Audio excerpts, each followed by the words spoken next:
Welcome back to another technical deep dive here in the debug zone. Today, we're tackling a big question and breaking it down with insights from other users. Hopefully, this clears up some misconceptions and helps you get the answer you need. So buckle up, stay a little curious, and let's jump right in.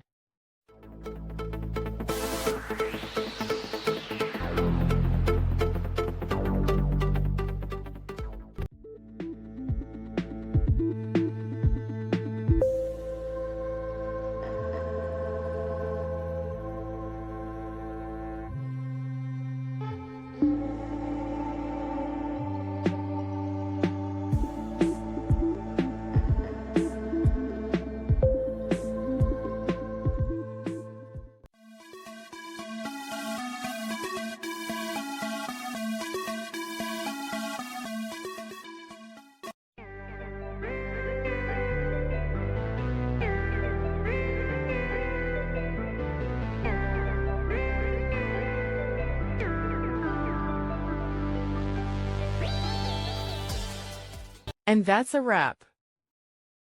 I hope you found the answer you were looking for. If you did, take a second to hit that subscribe button. It really helps out. And let me know in the comments which solution worked best for you. See you next time in the debug zone.